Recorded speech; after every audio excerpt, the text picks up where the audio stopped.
Good evening, everyone, and welcome to Racism, Evolution, History to Hope. We are so glad to have you this evening. I am Kimi again. I'm with Vibrant Schools, one of the host organizations. Also hosting this is the League of Women Voters, as well as the Tacoma chapter of the NAACP. We are excited to have all of you. I'm hoping that some of you have been with us for the whole series. We've been running the series since September. And we're now at the final of the forum series. Tonight will be the hope, the science of hope. And we have two wonderful presenters, Jonathan Johnson from the Tacoma chapter of the NAACP, and Wally Endicott, who has been the executive director of Kids at Hope and continues to work with them as he transitions into some more exciting pieces of international hope and working on a very exciting project in Africa right now. So the two gentlemen will be with us tonight. We're going to take a look at where we've been with all of the series and incorporate all of the wonderful stories that we've heard. We want to extend a very, very grateful, thank you to all of our presenters. And we're hoping that we have captured some of their truths so that can be incorporated with our presentation tonight. So tonight, ladies and gentlemen, we are going to be talking about hope, the science of hope. And how do we remain hopeful with all of the challenges we have when we look at the area of racism? So I'm going to turn it over to Jonathan Johnson and Wally Endicott.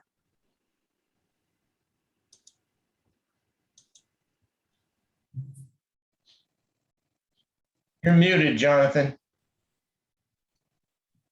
How's that? Better. All right. Working fine until we went into our break, and then my mic decided to go off. Well, good evening, everyone. My name is Jonathan Johnson. I'm moving the slide up here one more. There we go. As you can see, this is Racism, Evolution, History to Hope. We've had an opportunity to hear stories of various groups of people, but let's start first with an acknowledgement. The League of Women Voters, the NAACP, Vibrant Schools, and Vibrant Schools wish to acknowledge that we gather on the ancestral lands of Coast Salish peoples, surrounded by their traditional waters in the shadow of Mount Tahoma. We honor Indigenous cultures, history, identities, and current realities of the Indigenous people. My name is Jonathan Johnson, President, Tacoma Branch, NAACP. The Tacoma Branch has been in Tacoma for over 100 years. During that time, racism continues to reinvent itself, evolving and being a very destructive source of distress in our community. After the last five events, you've heard the stories and hopefully felt the emotion that's involved in those. I'll provide a summary of the presentations as a series of slides as we reflect on the feelings of each presenter and how they presented. Then I will provide the 6 common themes that found their way through those presentations. Given a small sample of participants from the community of more than 200,000 residents, we feel incredibly pleased to have learned so much from our Indigenous, African-American, Latinx, Hispanic, Chicano, Asia Pacific Islanders, the APCC, the Asia Pacific Cultural Center, and the Korean Women's Association, as well as new immigrants from far parts of the world. All share a singular passion for life, liberty, and justice. We understand that we have only scratched the surface of the stories that have been heard. There are many who have not had their voice heard. Some have had their voices shut down, and yet they felt that abusive sting of undeserved words or actions that demean, divide, demoralize, and like a weed, racism is invasive, spreading with little effort.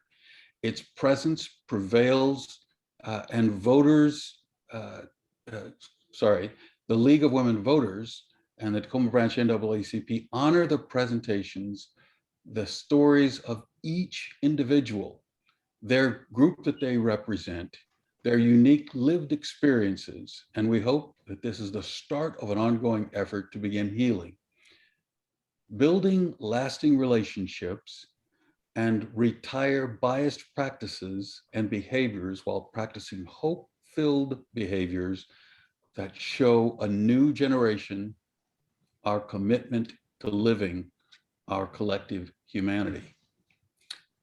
In the summary, these are the paraphrases of the things that we heard. And as you see these statements are on the screen, I would like you to think about what emotions, what feelings would these statements evoke?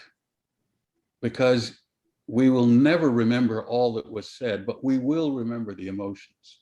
And by the way, only 40% of what we say and intend to say is actually understood by others. So please think about what are the emotions that you might place on these, the hurt, feeling unsupported, disrespected, distrusted, the thought that racism has a life of its own, hopelessness, living in a constant state of vigilance.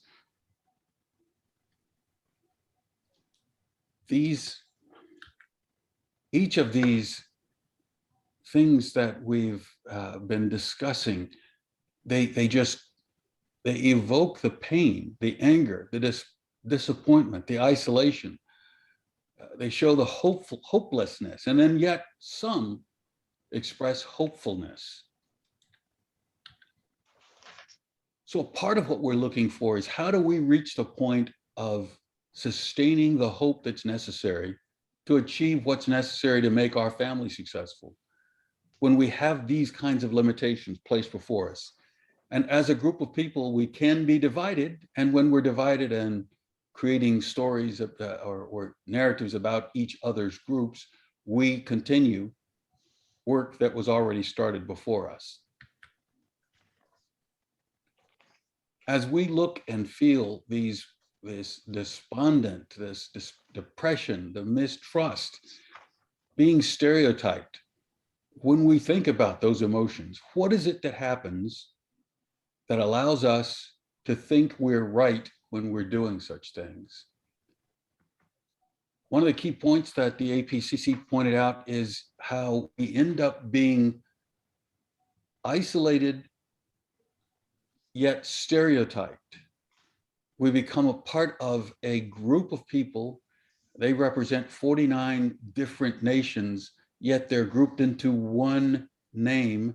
And when you do that, it's like losing identity at every turn. And these are some of the things that, the emotions that I experienced while hearing the presenters talk about what was happening to them. And then to hear that APCC people went into the schools, got into the schools and provided the kinds of services their students should have been receiving, not because the school district was doing a great job, but because they felt that something was missing. But that was something that's important. And again, thinking about these emotions, here are people who have gone through tremendous situations, their lives changed, upended, feeling that they've lost everything, being forced to do things they didn't want to do, having to survive nonetheless, yet they work and they trudge through, they find solutions, and then they find some people who show them a little hope. And that little hope goes a long way. One of our speakers spoke about the thing that kept him going was his faith, knowing that he had a chance to survive even the situations where many of his friends were killed.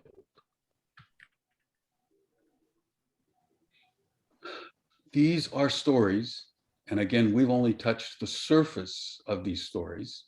And as we face the next steps, how we're going to find solutions, we come to our common themes.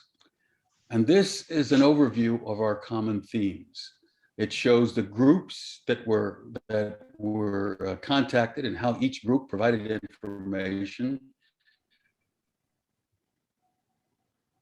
And you can see that this is not complete.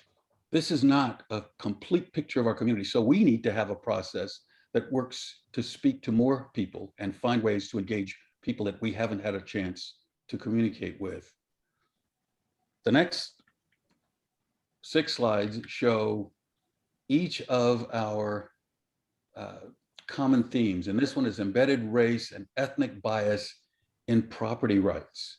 We found that in Indigenous, Latinx, African American, and APCC, each of those groups felt that, spoke about that, and how these are the kinds of things, the kinds of obstacles that they're facing. Narratives reinforcing mutual distrust. As you can see, 3 of our presenters or groups presented information about how the narratives that they had heard about how not to trust groups, how not to trust whites, how they didn't trust each other, and how they distrusted other groups. These kinds of narratives get a life of their own. The lack of equitable law enforcement and accountability. And as you can see by the gold color, these are the people, the groups that reported the information about the lack of equity. And I'm sure we could have found representatives from each of those groups, but these are the ones who brought their stories, and their stories included this information.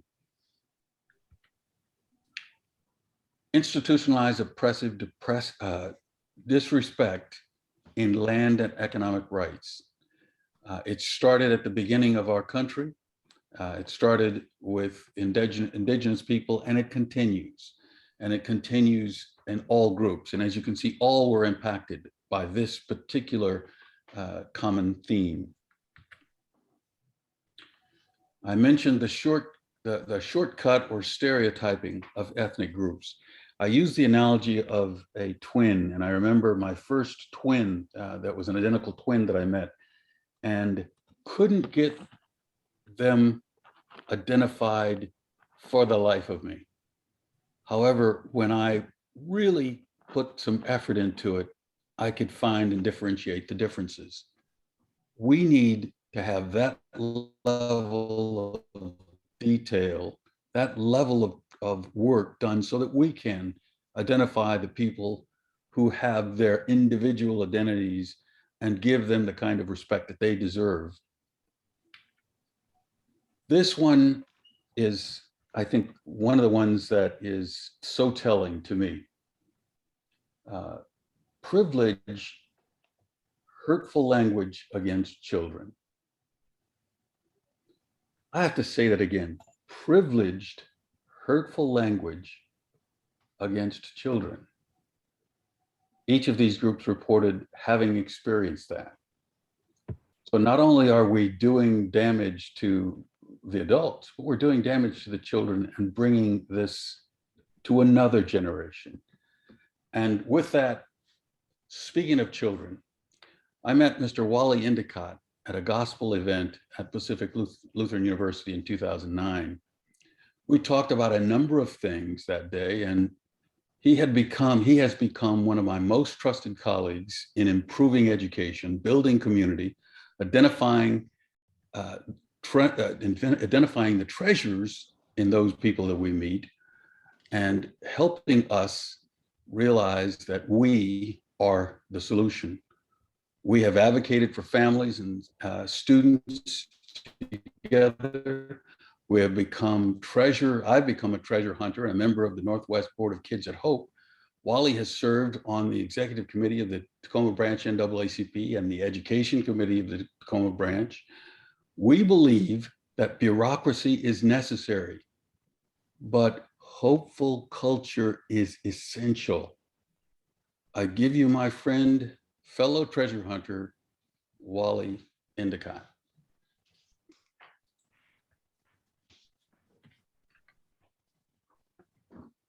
Thank you, Jonathan.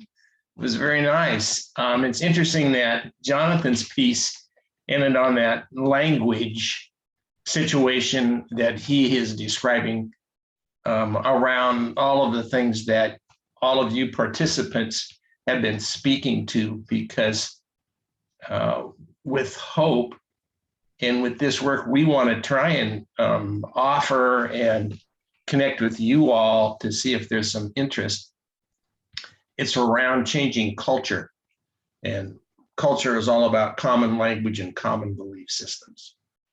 So let's look at hope as a science, as Kimi had mentioned, because a lot of people that I connect with, the newer people, still aren't aware that there's a science behind hope. It's not just wishful thinking. And so the earliest definition that I read was Shane Lopez and Charlie Snyder out of University of Kansas, and then Shane Lopez ended up with Gallop. And they defined it as goals, pathways, agency. It's easy to remember, GPA. Goals are the mental targets. So we want to set some goals. And when we're hopeful, we do that. And then the pathways are, how do we get there? And that's a piece that is too often missed when we're dealing with our young people and with each other around those pathways. How do we help each other find those pathways from the present to the future in a hopeful manner? And then agency, that's the energy we have toward a goal or to reach those desired goals, to have that ability. And that's also a pretty good definition of hope, agency. So that's just a quick rundown. We don't have a whole lot of time tonight, so I'm going to zip through stuff, and hopefully you'll learn a few things just around hope, and maybe want to help us move forward to try and, I guess, start to think about a cultural framework that we might be able to use in our world, in the Tacoma and beyond area, Pierce County, I guess. So this is important too. I thought I'd just share it real briefly. Superintendents. This is data from superintendents of schools K through 12 around the country, and it's Gallop and Strengths Institute that gathered this data. So you can see that it's only 9% of superintendents that think that this standardized test scores are important indicators of school effectiveness, 9%. And we're just testing the heck out of kids. And then in the 90% range, they think it's important that student engagement is there, that there's hope for the future, and that you graduate. So I think those are important pieces to understand about the social emotional piece amongst all of us, not just the kids. The kids that can do the right thing is because they've been around the right adults. Okay, next. So because I did mention Shane Lopez and this science of hope, starting around Shane and Charlie, for this Gallup student poll, so they've been measuring, I think I mentioned, they did a 10-year study, by the way, around hope and engagement in our young people. And they surveyed students from 5th to 12th grade around the country. Nobody's ever done this. We're always gathering information around the adults, which is fine. So what they know, what Shane knows, is that hope drives effort, academic achievement, credits earned, retention.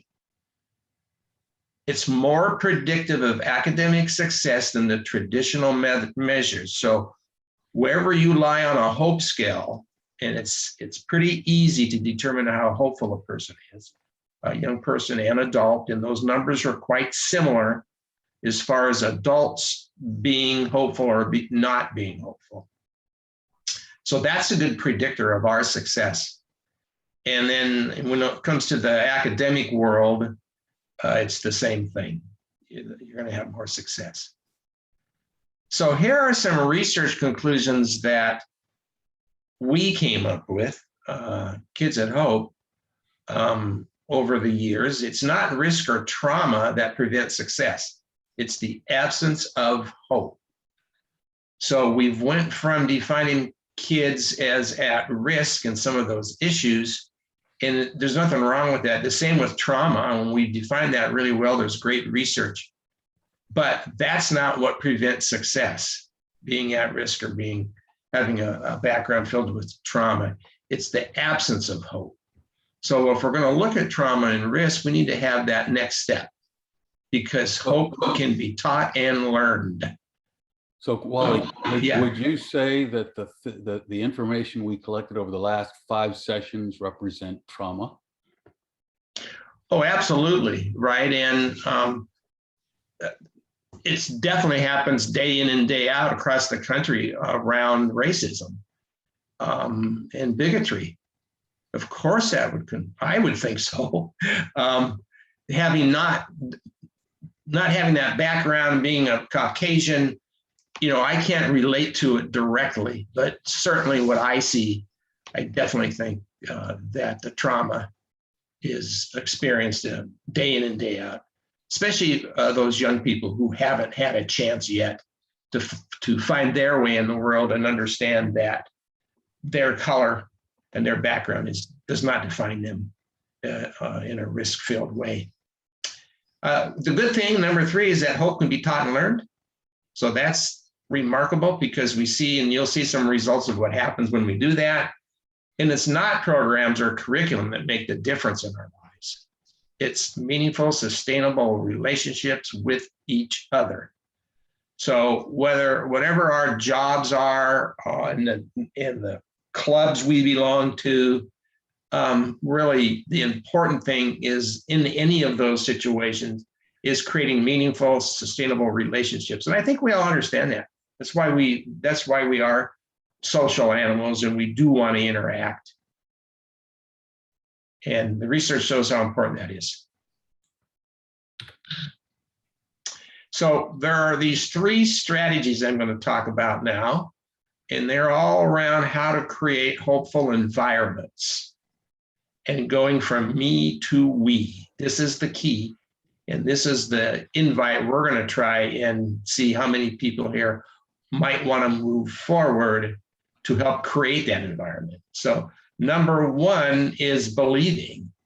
So in this environment, we want to say and practice that all people are capable of success, no exceptions. So that supports the concept of this common goal, and especially in today's world where there are too many people, I believe, pointing fingers at each other and discussing what's wrong with them rather than what's right with them. So it's a simple piece of believing in myself, believing in all of you and others in the community, and believing in people from the get-go when you first meet them, and you can discuss this in meaningful ways as you move forward. I've got a couple of examples. This is a school example. This is Tiffany Russell. She's a school psychologist at a school in South Kitsap. In the beginning of the year, that school, every single staff had one of these at their front door. They didn't create them.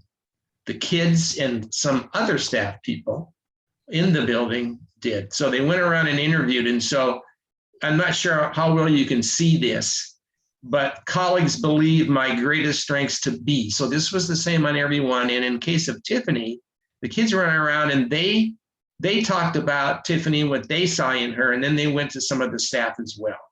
So her strengths are that she's compassionate, intelligent, positive, helpful, and caring. And so now the whole focus around this is about what's right with people rather than what's wrong with them. And we celebrate it, and it helps create conversations throughout every day that the adults can have with each other about what they're good at. And then every one of the staff also put a quote at the bottom of a young person, something they'd heard. And the quote here is a 6-year-old, and it says, "My teacher thought I was smarter than I was, so I was." That's the self-fulfilling prophecy. That's universal truth number one, believing. So this is about the adults, as I said, and when you have that right relationship, this 6-year-old says, my teacher says I'm smart, so I am. And that means that child's going to do well, no matter what they are involved with. They're going to try their best because they know they're smart. Here's some data that we've also collected over the years. And it's been similar. This is a couple of years old, and we continue to do this. And I think at this point, we had about 16, 17 states that we were doing work in. And so about 1 out of 2 adults believe that all children can succeed no matter what. These are Likert scales. So it's a 1 to 10. And that when we question staff, and I'll get into this a little deeper in a moment, it's only 1 out of 2 adults that really believe in every kid. They believe in some, and we know which ones those are. They're the right color. They come from the right neighborhood. They've got the background of where they've been successful in school, so therefore they're going to continue to be successful, etc. But then that second piece in yellow, when we talk about their colleagues, they say that only 13% of them believe all children can succeed no matter what. So that drops way down, and so it's like, I get this, but boy, the rest of the people don't. So that's not moving from me to we. And the community really is bad, as you can see. It's only 5% of parents in the community. And my experience is parents in particular believe this way more than staff in schools. That's what I've seen. Next, Jonathan. Okay, here's what kids are telling us. This is the Gallop student poll. This is available online. You can look at it anytime. Dr. Shane Lopez, who I opened with, wrote up these data pieces to survey kids. And here's 5 years worth of data. This one is around being hopeful, whether you're hopeful or not. And as you can see, it was dropping every year. It wasn't the last time I talked to Shane, and by the way, Shane passed too young, but they didn't know what this, at this point, from a data standpoint, it didn't necessarily mean that kids were being less hopeful. But it looks like it might be. But nevertheless, if only half of the kids feel hopeful when they show up at school, that means half of them don't even want to be there. And then the same around engagement. And engagement is driven by hope. We engage in a lot more when we're hopeful. So this is all about the adults asking the right questions and teaching hope to students. And when we can do that, they succeed a lot better. Then they'll be engaged, and then they'll be hopeful.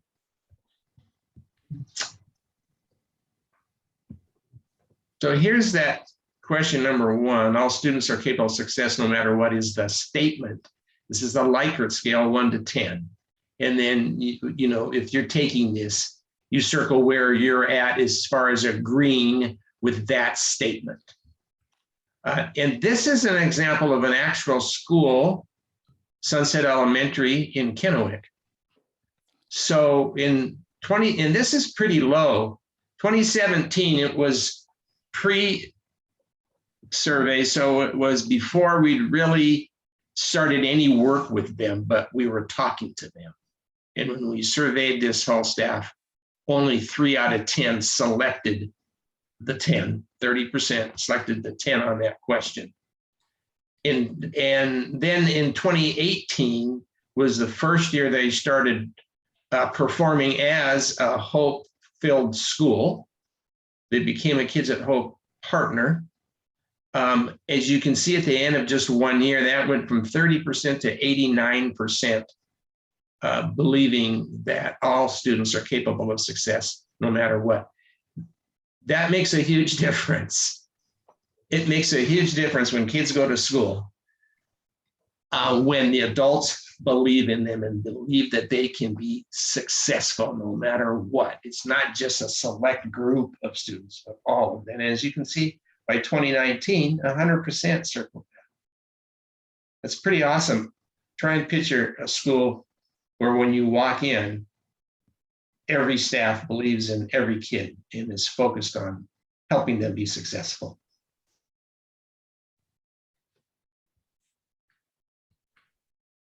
Next, Jonathan. Lost the control. There it is. Thank you. Good job. All right, here's the second strategy going from here. It means we need to connect. So we're going to believe in each other and ourselves. We're going to connect. All people are guaranteed the potential of a meaningful relationship with each other. So when you bring that concept and that belief into a building or an entire community, it means we all are trying to connect with each other in positive ways. And what we see is people like going to work. So this is the kind of one of the big keys to creating this cultural framework. When we know we can all believe and connect with each other and have these meaningful relationships with each other. And and we're very intentional about that, because now it creates an environment, right, where all of us can believe and connect on a daily basis. And there's some great outcomes that happen when we do that. What's next, Jonathan? Yeah, so when we did explore this notion about high priority on students and adults connecting, the vast majority of the community supported that value as a priority in schools. This is. We do this work in after-school programs and preschool programs and on college campuses and in community and with community partners in their clubs. So is it important? Is it a priority we have meaningful relationships between adults and kids? So again, this is that same school. So we did this before we did any workshop, and they were intentional about creating a hopeful environment in their building. 45%, 23% at 7, rated as 7 pretty low. Again, this is a 1 to 10 Likert scale. And then you can see at the end of that first year, 85% were now 10s. It's a pretty big jump. And at the end of 2019, 100% were able to rate themselves as 10s. So imagine a building where you walk into and 100% of the staff believe in every kid that walks in, and they're going to help every kid be successful. And they're going to try and have a meaningful relationship and connect with as many students as they can.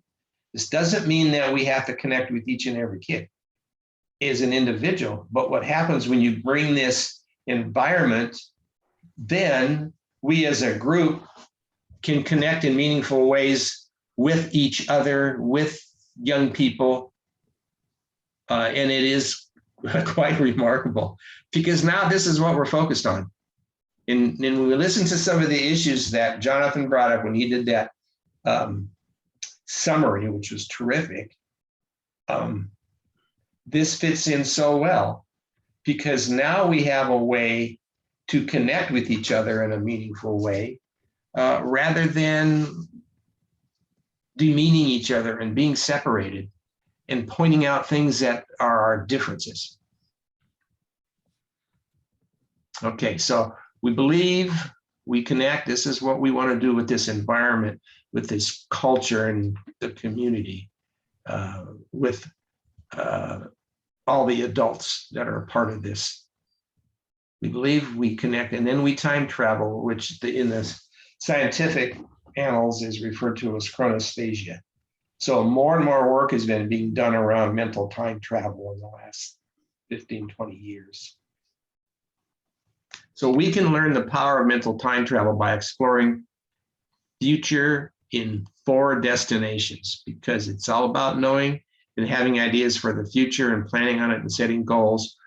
What we did is define the future. So we say the future is home and family, education and career, community and service, hobbies and recreation. These are what we call the destination points in life. So we can now teach hope. And part of the way we can do that is using these 4 destinations and asking our young people and each other, because as adults, you can't teach what you don't know. So really what we do is teach the adults to be hopeful. So when they can look at these 4 destination points and think about them, about their futures. So I'm 71 and I still think about my future. I can still be hopeful and visualize these 4 destination points in my future and what I'm going to be new and different and become better at in every one of these destination points. You know, Wally, if I could step in just quickly, when I think about these kinds of things, I think about some of the research that I've seen recently that shows when certain things are mentioned, different portions of the brain light up.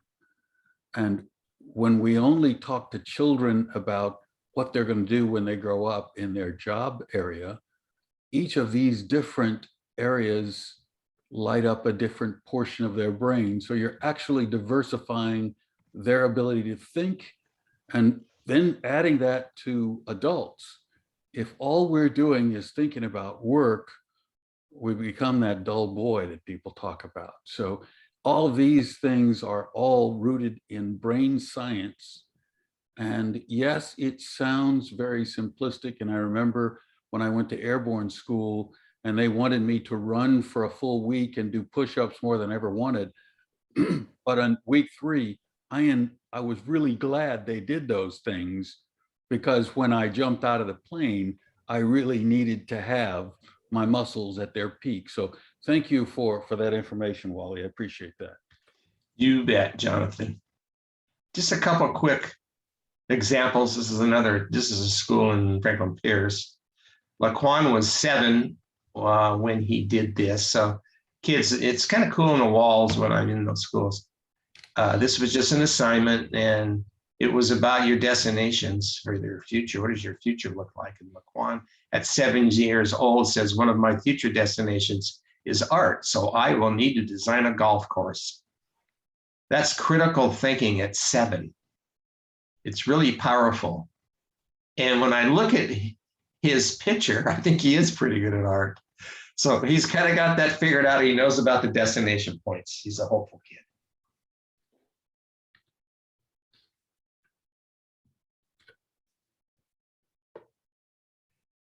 This is an older student. Allie, I think, was 6th grade. A lot of kids all the 6th graders, or 2 classes, and maybe the 5th graders had this assignment that they kind of did together. And it was their recipe for the future. And Allie says, 1 cup of try it, 5 million don't give ups. It's one of the keys to being hopeful. 3 cups of your personality, mix it with your favorite hopes and dreams, and the yield is 1 awesome future. This fits right into all the stuff that Shane Lopez was discussing around what we need to do to be hopeful. And of course, this is a great example for what we as adults need to do. So thank you, Allie.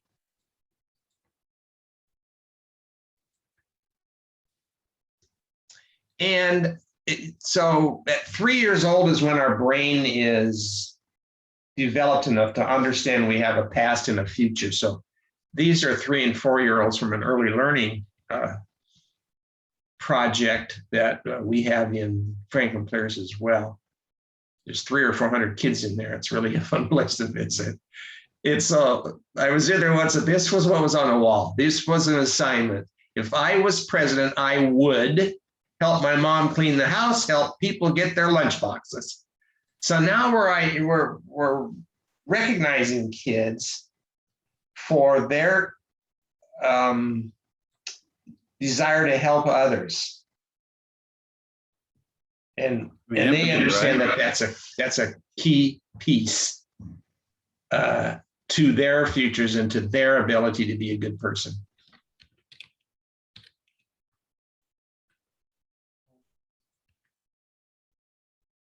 Okay, we're getting down there. I think we did pretty good on time.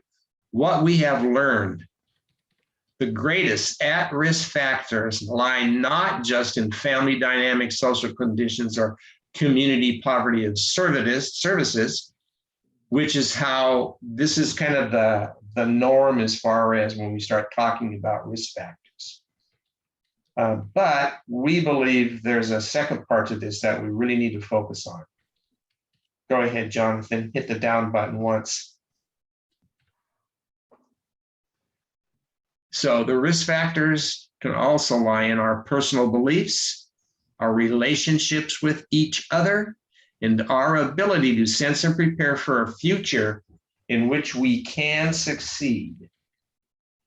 So if we have strong personal positive beliefs and pass those on, if we create relationships with each other that are positive and enjoyable and pass that on, that's very powerful.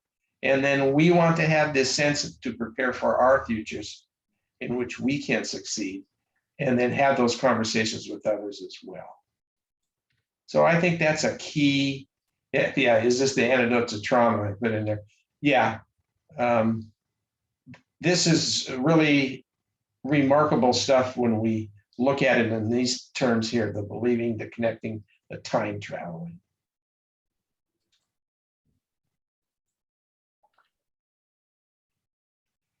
One more example of a sixth grader, to me, being a kid at Hope means, and she's not just talking about herself here.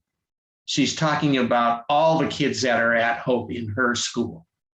Because she says, we are a bully-free school. We all believe in ourselves, and that we all have goals in life that we try to reach for every day.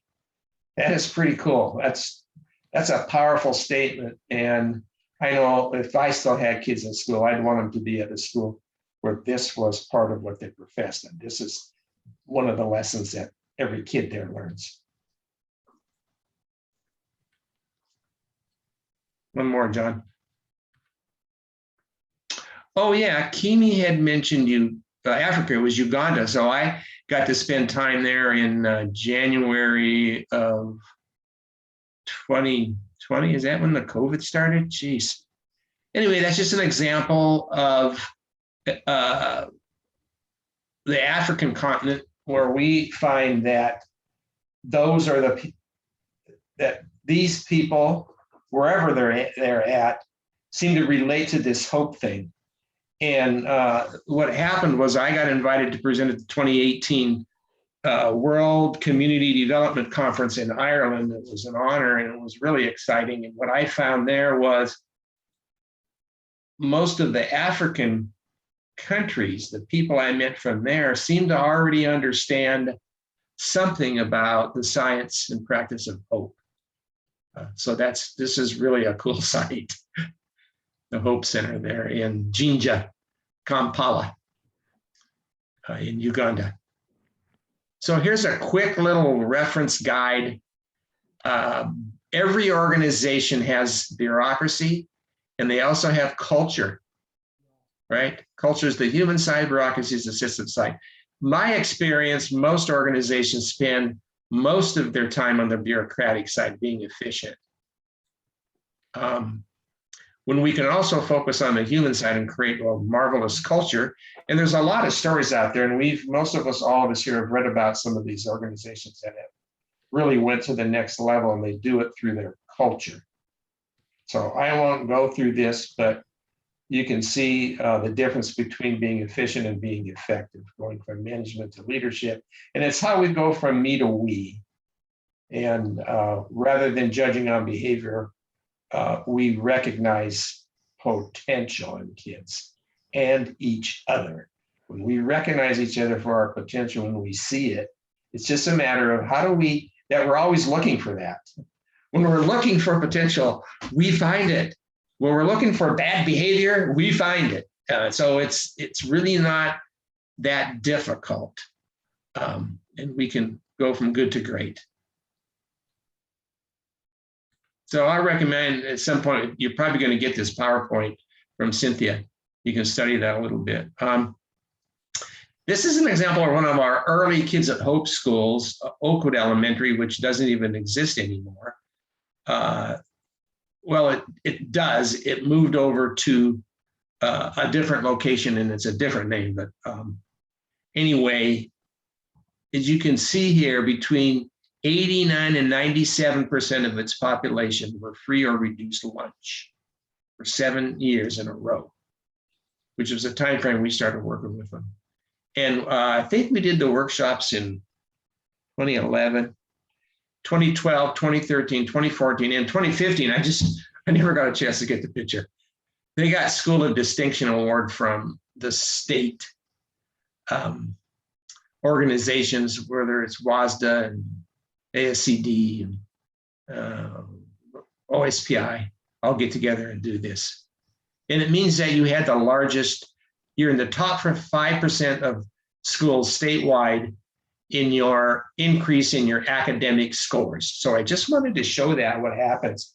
The academic scores for 4 straight years were tops in the state in regarding their percentage of increases. And they're still a great model. Jonathan mentioned this, field of neuroscience, and we're understanding the process of mental time travel on how the brain reconstructs its past to its future. And so one of the things that can get in the way here, that's one of our challenges, is when it comes to that future thought in our mental time travel, quite often people tie in, it's pretty common to tie in your future visions with your past visions and past experiences. So for those of us who have had maybe some negative, not so good pasts, it's one of the things that we as treasure hunters and as adults with each other and kids can help us get through to reconstruct that past and change it so that now our vision of the future is that, oh, we can change and we can be much better. Mental time travel. So hope, again, is the ability to visit your future. And we've got those 4 destination points. We can be very specific when we start talking about our future. It's home and family, education, career, community service, hobbies, recreation. And then we return to the present and prepare for that journey. So now we can talk about now and in the future, these destination points. And especially for the young people, the kids and students, it's really helpful for them to see now where they're at and what they're doing, and then see that future and how they can change. Okay, I think we got 1 or 2 more left, Jonathan. Well, just go up 1 there. I think I just want to share this because this is Arizona State University. Hope equals belief that people care about you now and in the future, and the ability to establish and sustain such relationships. That we care about each other now and in the future. Hope, connectedness, showing how those 2 connect so well. And that's good. That's fine. Thanks, Jonathan. Let's just go to that last screen. Can you go back to that last screen? Inviting y'all to maybe, if you're interested in taking part and trying to help us create a future that's hopeful and can start changing this equity issue and all the racism going on. We think that this is one way to help move that mission forward rather than just talk about it. Let's start creating a way that we can hold each other accountable around this equity and bias issue that we need to get rid of because it's been with us for too long. So if you're interested or just have more questions, you can email or call Jonathan or Cynthia. They're both listed right there. And then keep in mind that you can invite others. It's just those who want to do this. We choose hope. We choose to be bigoted, and we can choose not to be. So this is for everyone, this whole concept. So if you do want to follow and be part of it, contact Jonathan or Cynthia. Thank you very much for your time and listening.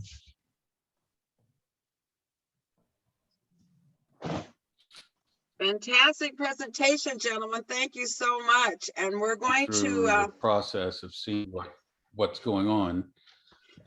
We're preparing now for our breakout rooms, but I want to try to wrap up what Wally was able to provide for us.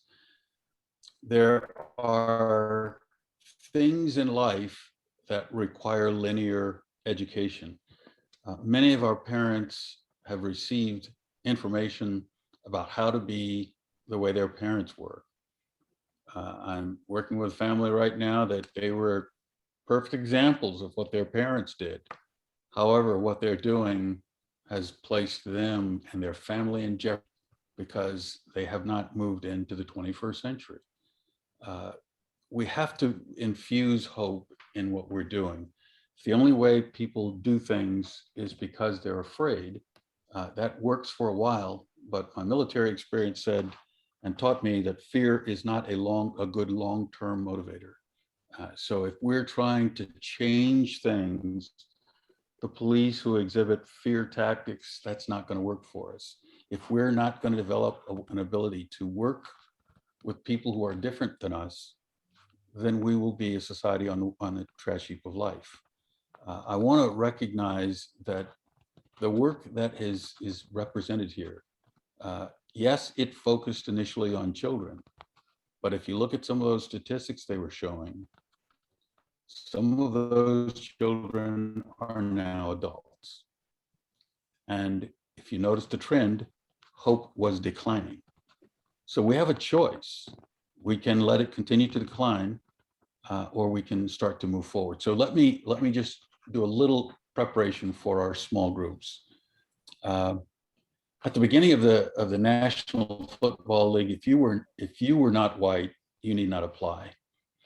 Over time, laws regarding segregation were changed, allowing Black coaches, players, even quarterbacks.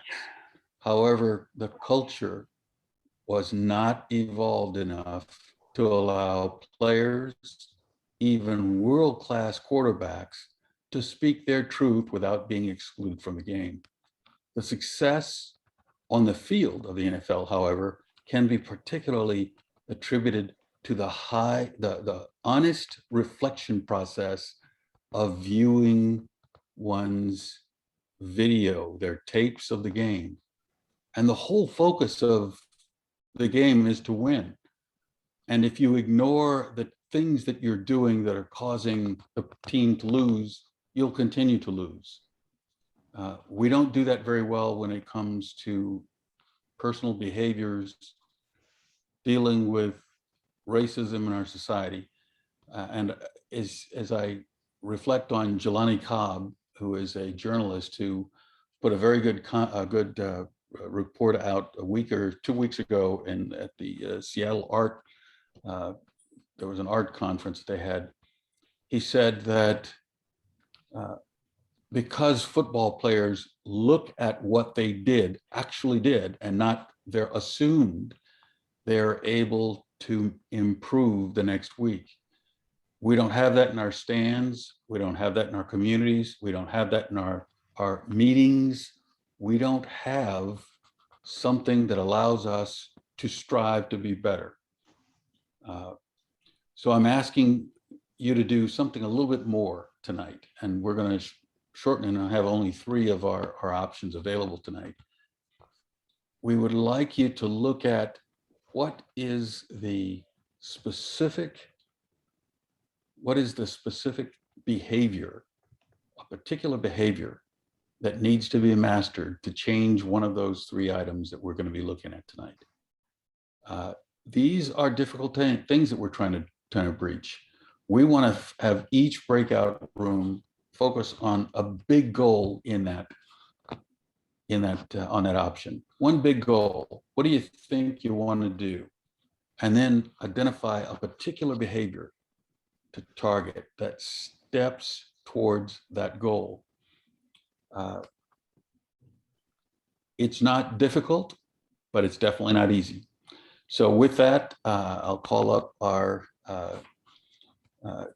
Cynthia to make the change, but then please come back afterwards, because there's one question that we have after we're done with our groups that I really think you'll love to respond to.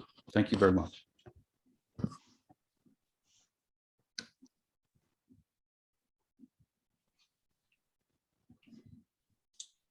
You can each choose your group that you'd like to go to. And my assumption is you can see them now.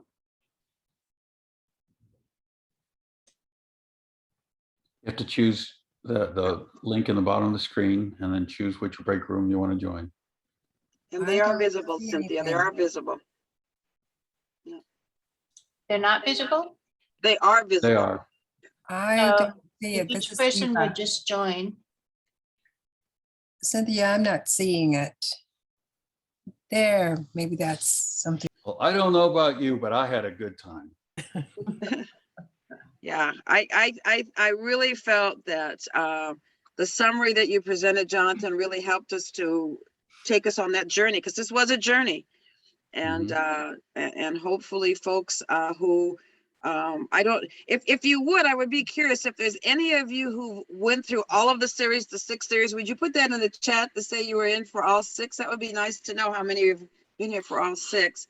I'm sure Cynthia can go back and create, looking at the data, but it would be fun just to see tonight how many of you actually have been here for that. That would be great. But thank you for being here tonight.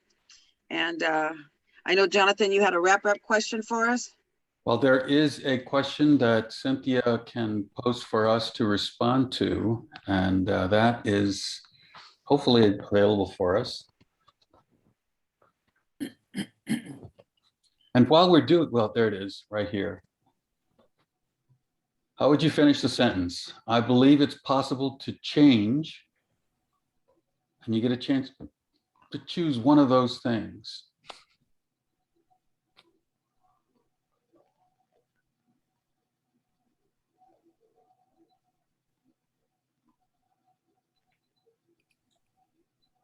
Doesn't look like the poll is working. Well, I submitted Oh, here it is. mine. It's coming in now. Okay. Okay.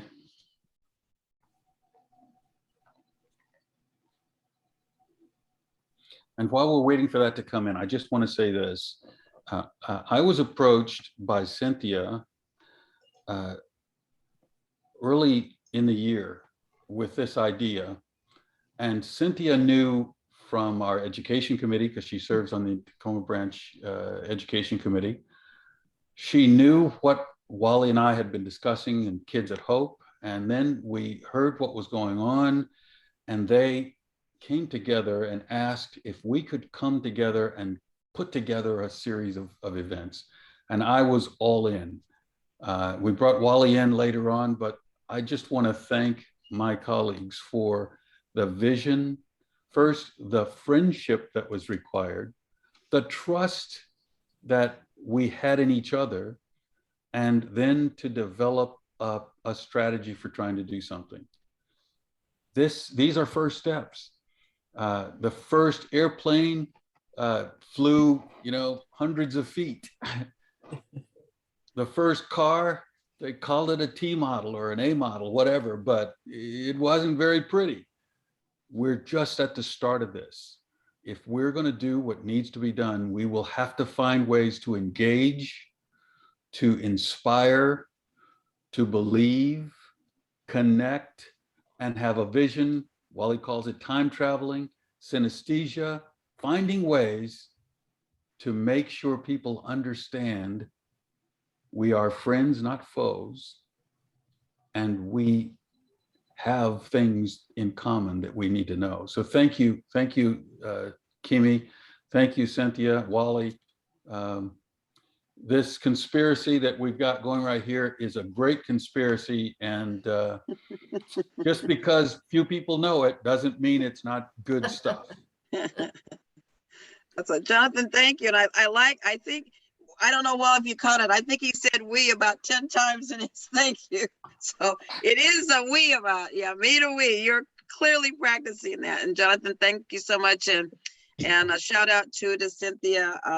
She is really, believe me, if it wasn't for Cynthia, this would not happen, because she had the technical skills to put this together, the logistics, but more important, she's got the passion and the heart and the commitment. So applauding you, Cynthia. Thank you so much. Jonathan, great working with you, Wally. Thank all of you for participating. It's an awesome opportunity, and all we can say is let's go forward. Let's be that Model T that goes to the Tesla, right? Oh, can you all see the poll? Can you see Yes. those votes? Okay. Yes, yes, Jonathan, all the you poll. wanna Thank wrap you it up? very, very much. Thank you. That was very good. And by the way, your technology skills have grown, and we have benefited from your growth during this time of COVID. So thank you much. Does anybody else have any comments? I mean, this is not just the people who put it together. We want to hear from you. Is there something that you take away that is interesting to you or that you want to bring out? So there's a curriculum, it's called Hope Curriculum, Jonathan, that you're working on? Well, no, it's not a curriculum. We're looking, Hope is a strategy. It's Okay, not a curriculum. okay, And hope is like this. It's like, again, I have to use examples, analogies. My military example was, I went to college, writing a desk, being a great nerd. And then the Army said, in order for you to get the assignment that you want, I have to go jump out of a perfectly good airplane. right. They provided a linear process for me to build the skills to do that. In schools, when a child goes to school, they learn a pledge of allegiance. Kids at Hope uses a pledge to encourage the children to focus on what they're capable of doing. And the teachers also have a pledge telling the children what they're going to do for the students. And what that does is it creates a mutual trust and a mutual hope. And if the child believes, as you saw in the one that was presented, my teacher thinks I'm smart, so I am. Yeah. Because now they're working on it. They haven't given up. If they have this, that they have the slightest doubt, especially because they don't have the grit that we had to have to survive, they give up on themselves really quickly. And we have a lot of work to do. So that process can be applied in business. It can be applied in academia at all levels. Arizona State, I tell you, my alma mater, they've got this thing cooking right now. And when that pot opens, you're going to find some very good sauce.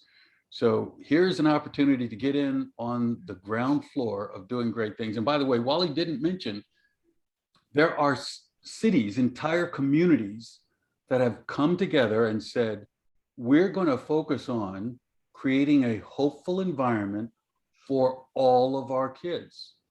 Fire departments, schools, churches, the whole community came together and said, this is more important than division. This is more important than our individual denominations. This is more important than having money in parks. And because they have this culture, kids coming through that environment have multiple adults that believe in them. Why don't we have adults that believe in each other? Sorry. It's about love, and we do have work to do, because today I talked to a gym teacher, and normally every year there's this competition between 2 6th grade classes for volleyball, and they're excited, and the gym teacher gives up his lunch so he can referee these extra games, and they try to see who comes out on top. Today he said the kids are not even interested in doing the competition anymore. And I'm hoping that's temporary, that we can instill that hope for them to, hey, let's get back to some good sport competition, and it's also about building that confidence, not in just the kids, but in our adults, that they need that confidence. So You know what I would recommend? What? I would recommend that you do the event, and just those who want to show up, show up. Those that don't. Even if you get 2 or 3 kids, it's okay. Right. Yeah. I'll mention it to them. A lesson I learned from someone I respect very, very much about his ability to do many things. He calls it a recovering bureaucrat. But he talks about how when the Seahawks weren't doing very well, there was no equipment being sold.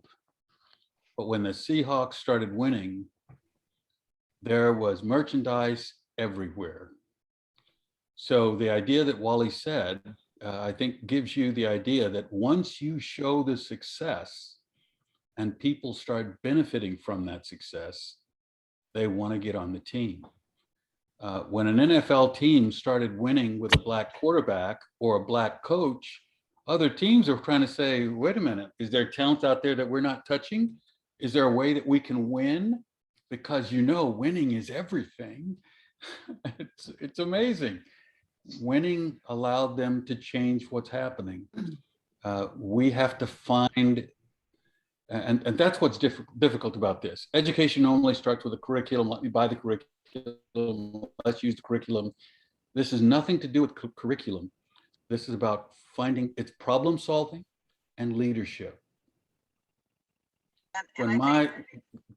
Just my last story, when my daughter was having trouble reading, actually with numbers, I had to figure out how to use her visual mind to help her learn the numbers she was fighting with.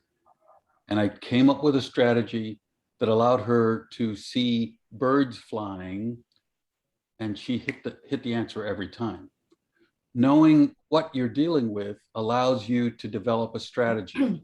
It's not going to be as easy as memorizing the curriculum, but it's something that we can do if we figure out what it is that motivates and how to engage each other in a positive context. So I know we could go on forever. Wally, I am a recovering treasure hunter, and I'm still looking for treasures for adults. And I still think that it's important that we do that, because bureaucracies do one thing, and they do that very well, but they don't take care of people very well. Can I just And say we- thank you? You guys Yes. all gave me more hope. I can tell you Cool. that. So I appreciate that. So, I mean, I've gone to 5 of the series, and it opened my mind up to more of my vast community, and that there are other people who do have hope and do want to make change, because I don't see this in my everyday work anymore. So Jennifer, thank you so much for that comment. And that was our expectation, that we would Jennifer, have folks. thank you for that. That is something that I needed tonight. So we wanted to make sure this was a worthwhile endeavor, and that certainly confirms that. And thank you, Jennifer, for that. And I'm just grateful for those of you that are here tonight, those of you who have attended other of the series. And our hope is that we can look at your comments, your feedback, and see what do we do next, because we got to take this to action. It's not just having an opportunity for a series of 6 forums, and then we just say, hey, that was a great event. We really have to put this into action. And going back to what Wally and Jonathan said tonight, it really is about we. And how do we create those cultures in all of the environments, our political, educational, economic, everywhere, that folks operate with a sense of collectiveness, cooperation, a sense of respect as we move forward. So we're grateful for all of you tonight. We're grateful again for those who have been with us for previous forums. Thank you to my colleagues, organizations, the League of Women Voters, the NAACP Tacoma chapter, and of course my organization, Vibrant Schools, and Wally here tonight with Kids at Hope. It does take all of us to get this done, and my last words is, I will never give up my hope. Keep hope alive. We can do so many things to make a change. So thank you all for being here. Stay safe and early happy holidays to everyone, however you celebrate during the winter season. Thank you so much.